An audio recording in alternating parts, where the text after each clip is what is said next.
Planet MEW Podcast. This is the journey of setting yourself free. So in the previous episode, I spoke about finding my North Star. How do I know what direction I'm supposed to go in my life? What is my purpose? How do I achieve it? And I've explored this before, and what I've concluded is, how do we know our purpose if we don't know who we are? And so I think it's really important to do things like meditate and, journal and journey and go inside and try and really face your shadow self and learn who you are. I have a quote which says, "Your purpose is you." Yes, bitch, I put that on a t-shirt too. If you want it, you can buy it on my store, X. But what I mean by that is I really believe, and this applies to me at least, that your purpose is the journey inwards. It's the journey of self-discovery. And jobs are just a consequence of this, something that we put out along the way. And Jordan Peterson says that we each have a thread in our life that we can follow. And he said that you don't get to choose your passions or what you're interested in. And this is one way that you can orientate yourself towards what your true calling is to pay attention to the things that light you up inside and make you feel inspired. So for me, the main three topics that I love are psychology, philosophy, and spirituality. These are the books that I read, the podcasts that I listen to. These are the topics where learning doesn't feel like learning. And then there are my creative outlets. So, I love fashion and podcasting and writing. Podcasting is probably my favorite because it's where I get to talk about all the things that I'm researching, and it's mixed in with my personal experience. So while I walk the journey, the podcast is what I put out along the way. When I was putting a lot of pressure on myself to grow the podcast, I realized that my podcast was not supposed to be my journey. It was supposed to be the thing that I put out along the way while I walked the journey. And so I started to ask myself, well, what is this path? Basically, what do I really want, in life? What do I really want to do? And at this time, I found a podcast with Andrew Huberman and Dr. Martha Beck. Martha has a book about finding your North Star. She has a practice where you imagine your ideal day, the perfect day, from start to finish. And it can be as grandiose as you like. It's your imagination. And so you wake up and you imagine, who is there with you? What do you look like? What clothes are in your wardrobe? Huberman said when he did this visualization years ago, his ideal day was him doing the podcast with Martha. And Martha says that she hears all the time that people actually come up to her and say oh my God, my ideal day came true. And so I lay down and I was wondering, I wonder what's going to come up for me. What is it going to be? Is it me appearing on the Joe Rogan Experience? Would it be me sitting front row at the runway for my own very successful fashion brand? Would it be me on a book tour after writing a best-selling book? So I laid there and I listened. And my ideal day was me spending the day with my soulmate. I know that sounds so lame to even say, but what can I say? I believe in true love. And I realized that me finding that perfect partnership is the deepest desire of my heart. That kind of love where you just feel seen on all levels and respected and valued.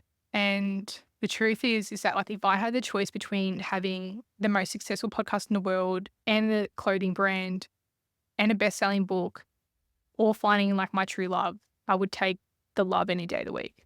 I've also long since made the decision that I would rather be alone than settle. I'm genuinely so happy being alone that my standards are now so high, because for me to sacrifice that, you would have to add to my life.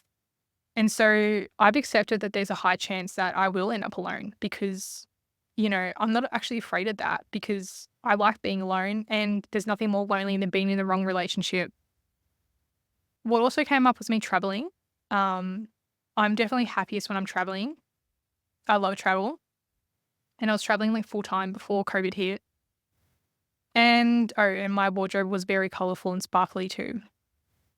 But it made me realize, it was okay, well, these are really the deepest desires of my heart. What am I actually doing to make these happen? Obviously with finding love, that's not really something you can chase, I don't think.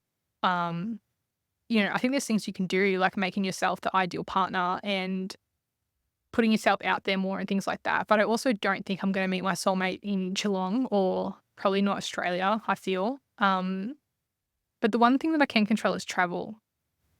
And I kind of analyze like, well, why aren't I traveling? I've told myself the mental story that I need to make sure I have a successful business or a podcast making money before I'm able to go travel. It was like I had to achieve A before I could accomplish B. And I started to question if I could cut straight to B.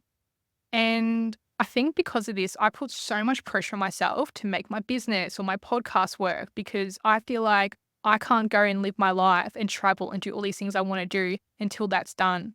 And right now, I'm starting to question that belief. And, just even the thought of like, what if I kind of just did it? What if I just, went traveling now and, realigned all my priorities? Because, you don't need a whole lot of money to travel. Like I was living in Bali on $15 a day. So if I can realign my priorities where I can make it possible for me to go and travel and just go start living my life instead of feeling like I have to figure everything out first, is that something that I can do? And just the thought of that like lit me up inside and made me feel so excited. And that is a sign that you're on your true path, according to Martha anyway. So Martha has a book called Finding Your Own North Star. She gives some really proactive ways to actually find your North Star. One of them is to notice how you feel in your body when you picture yourself doing a certain task or decision or direction or opportunity. She says if it makes you feel oppressed or constricted, it's not for you. If it makes you feel free, then that's a sign that you're on the right path. Enlightenment feels like freedom, she says. Another thing you can do is practice mindfulness and reflection, because this can help make it clearer as well as identifying your core values, because this can act as a compass. And then she said that once you do have kind of your direction, focus on small steps that can actually help you get in there instead of feeling overwhelmed and that it's so out of reach. So for me, I'm figuring out how I can move overseas. And so now I'm currently in the process of trying to find some remote work. And setting up multiple streams of income if I can, so that I have like a bit of a safety net. And so it's really made me reflect on the last 4 years because like I said, I was traveling full time, I was living in Bali and then COVID hit and I was forced back home. But I really needed to spend the last 4 years here. I've done so much healing here. Mentally, physically, spiritually. Like mentally, I had some trauma I was running from that I finally turned around and faced. Physically, I got to the root cause of my chronic illnesses and found out that I have autism and PCOS. Spiritually, I feel like I'm fully committed to the journey now. Like I'm in a really good place.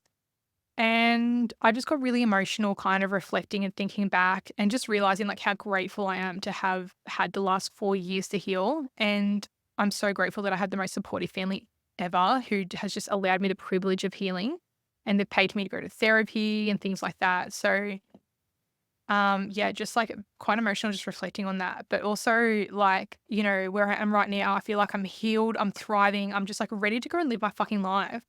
And Martha said that when you realize that you're going the wrong direction in life, there is often a meltdown stage where you're full of confusion, fear, and uncertainty as to your old ways of thinking and like having them no longer serve you. And so this is when I came home from Bali, I think. This is when I knew I had to deal with my shit. And she equates this phase to being the caterpillar. Then there's the cocoon stage. And this is when you withdraw and you retract. And this is often accompanied with depression and a lack of motivation or direction. So for me, this was the depression chapter. And then after enough time, there is the butterfly stage. And she said this is when you start to have an idea of your North Star and the new direction that you want to go in. So the signs that you've entered this stage is that you start to feel restless and actually want to work, not a 9 to 5, but like work towards your dream. And this is where I am right now. I'm ready to fly the coop as a hot butterfly. So this is the conclusion that I've come to recently. However, this has been a really scary decision to make.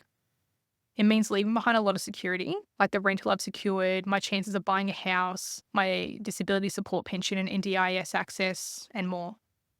But I've actually found this to be a relief. And this is what I'm going to talk about in the next episode: surrender and trust. In this economy,